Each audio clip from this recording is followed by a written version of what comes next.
Now we have these two. I'm gonna let the cutscene roll. Want one? No. Because, like, I mean, I could skip it, but I'm sure it would, like... Well, I have some interesting Is there much to comment on? Because, like, I'm doing a Let's Play, and I did play when I walked around the house and looked around the car, but I'm not playing now. Should I skip it? I don't fucking know. Maybe I'll just edit it out. Maybe I'll fix it in post. With all the amazing fucking editing skills I have. Went south and the client made off with our pills. Is that about But yeah. Tess's dialogue. Is this Tess? Ration cards to last us a couple of months. I forget her name. Yeah, I'm pretty sure it's Tess. Explain this? Yeah. She's an example of a character with unnatural dialogue. I look for a proper example. I have subtitles on the sound turned down because I don't want it to clip the mic. But, like, oh, look, they're so cute. I'm gonna write so many fan fictions. Alright. Maybe I don't dislike Last of Us. You know what? Come to think of it, maybe I just really fucking dislike Last of Us fans. But yeah, Tess is a good example of a character with way too like unnatural, snappy dialogue. When I say snappy, I probably should say rhythmic because it's easier. Like snappy is a really assholish way of saying rhythmic. Essentially, is saying like Can't say for how long though. Like in accordance to a pacing of a scene, And yeah, that's what she does, is that she speaks in accordance to the pacing of a scene, which, like I said, people don't do. And I'll fucking find an example. I'll turn it up a bit because this is a very low action scene, and I'm sure only like really loud shit clips the mic. And I will find and I will point to a moment where like her and Joel have an exchange that's just completely okay, yeah. Here's where the game gets like, okay, I had a timer. You probably heard the beeping when it went off. That's just to signal to me like, all right, around the time the little girl dies is when the first like episode should end. For the first YouTube video should end and the second one should start. So it's 15 minutes. We're 15 minutes in this game now, approximately around that time. And we're still walking. And we're still doing nothing. Now, let's go to those other examples of good intros that I talked about. BioShock, Metal Gear Rising, and Final Fantasy VII. Those are the three off the top of my head that are like really, really great. And like, so what's an intro got to do to be great? It's got a because I guess the question like I would ask to somebody like if somebody tried to get me, like force me at gunpoint, what makes a great intro? I would kind of have to ask them what makes a great intro for them, like to try and come to an objective conclusion.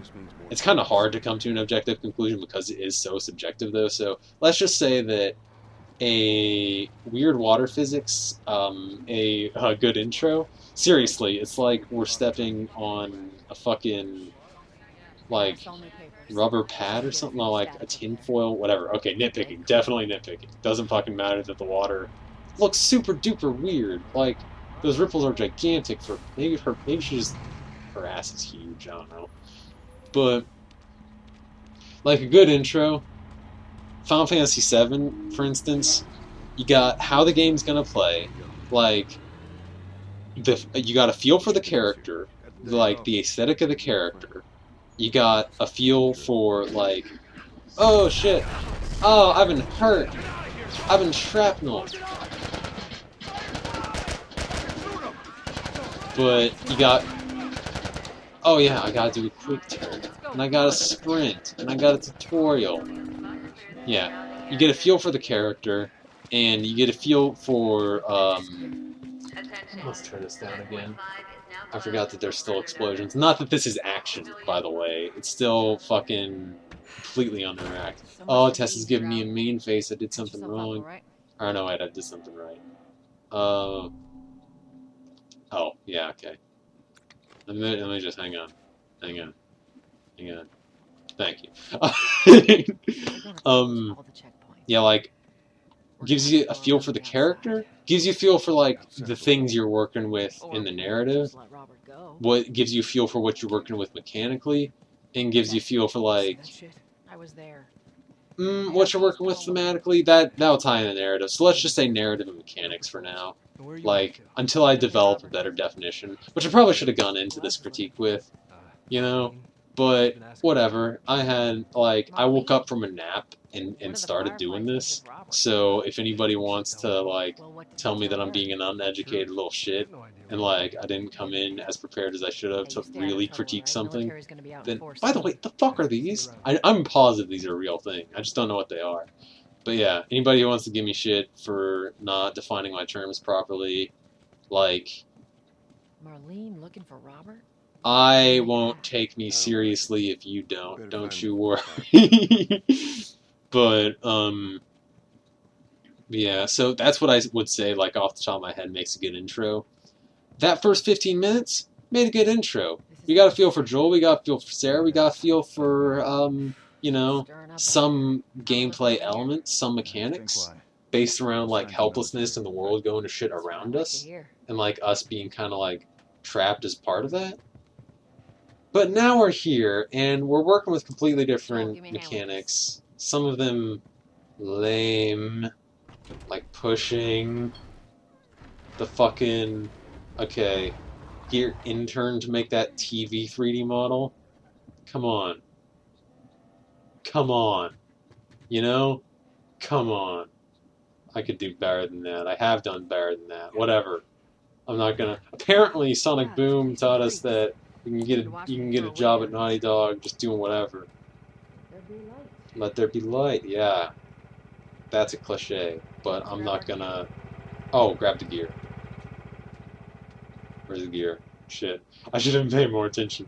I'm sorry. I saw the generator and I thought they were doing that. I want to run. There we go. That's better.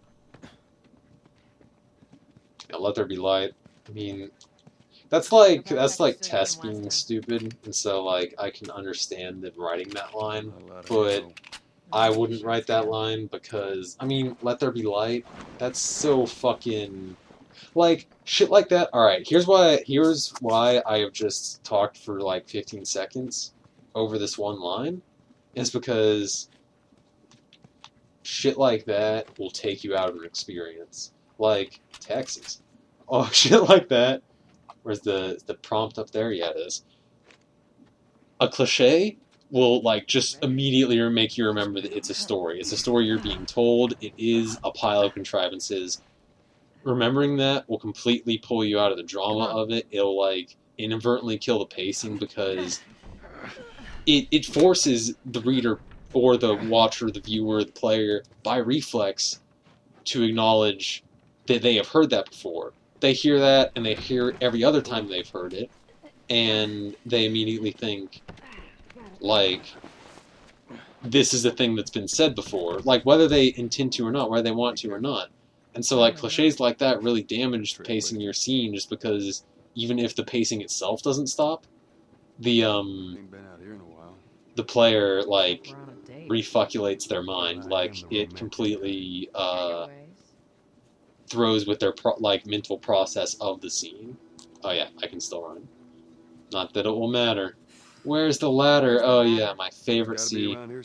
We went from slowly introducing mechanics based on helplessness to slowly introducing mechanics based on... here's the ladder. Yeah, that's the mechanic. Here's the ladder.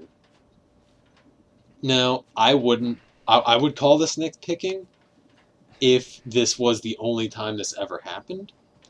And yeah, I said that I would only like point shit out like this once it came up. But whoops, forgot to set my timer. Well, this episode will be however the fuck long I want it to then. It's all relative. It's all relative? I wonder what they were talking about. I wasn't paying attention. But yeah, it would be nitpicking to whine about the ladder thing if it were the only time it happened. It's not. And I know I said I would only, like, give the game shit for stuff that happens in front of me, but fucking spoiler alert, ladder shit happens more than once. Ladder shit kills pacing more than once. Not that there's any pacing to the scene to begin with. Once we get Like, our merchandise back, it should be easy to unload. Speaking of oof. merchandise, when's that next shipment? Meeting Bill Bill next month. More pills, lots of ammo, More pills, supposedly. lots of ammo. Talking about all the great future. Hold up. Like, Spores. this dialogue does something. It establishes their lives here and what they do. And where's my flashlight? There's my flashlight. Where the hell are all these coming from? It's just, you want to talk about exposition? I'll tell you about necessary There's our evils. culprit. And exposition is necessary evil, where Better keep your like, eyes all right, open. people who give story shit for exposition, like, you gotta be really careful with that kind of Should be able critique. to fit through here. Like, this is the kind of shit I like to talk about, because I like to talk Yeah. about like when people do critiques fucking wrong, and always complaining about exposition is like stupid, because it's necessary evil. You will always eventually exposit something. Watch it. Like, no story in the history of man. What button is it? It's not square.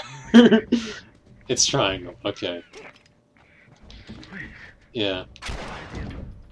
But, yeah, all stories eventually exposit something. I cannot think... Fucking There Will Be Blood. Like, the first 10 minutes, yeah, dead silent, really well done. But later on in the movie, it still, like, verbally exposits things. To focus Joel's hearing. Yeah, it still verbally exposits things, so it's like... Exposition isn't, like, itself bad. It's when you do it poorly. Like, pretty much fucking any... Grab! Strangle! It's pretty much any time you, like, completely kill your pacing in order to do it, or force a character to talk out of character. It just, like... Hang on, let me just... Whoops. Well, I promise my aim is way better when I'm not being recorded.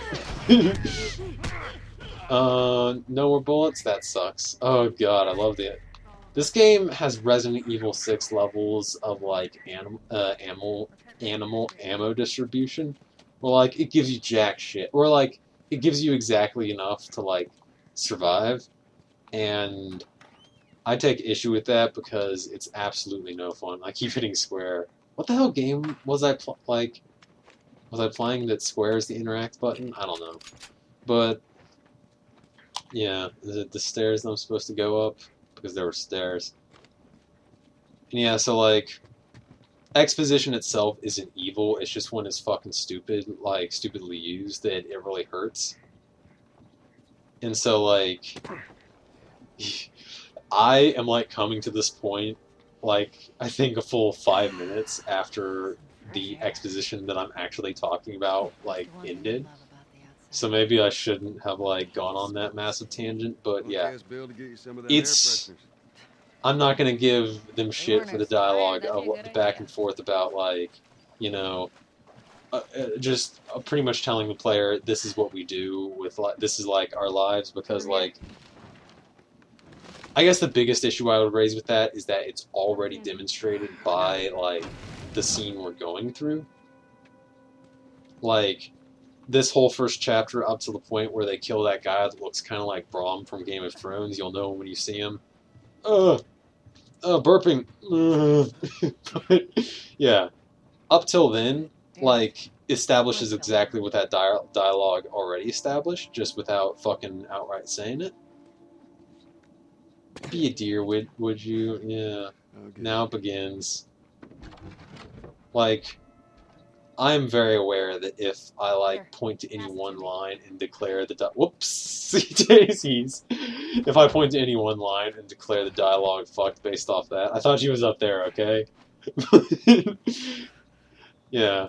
If I point to any one line and I declare the dialogue ass-tastic based off that one line, I'm gonna, like, I think I can discredit myself and sound like a raging jackass. But so like I'll just point it out when it happens and not make a thing of it, and just go back to the video and watch them add up. I'll put a counter down. Boom, there's a counter. I'll add it in. Yeah. Future Nathan. Let's move. Add that in, Future Nathan. Yeah.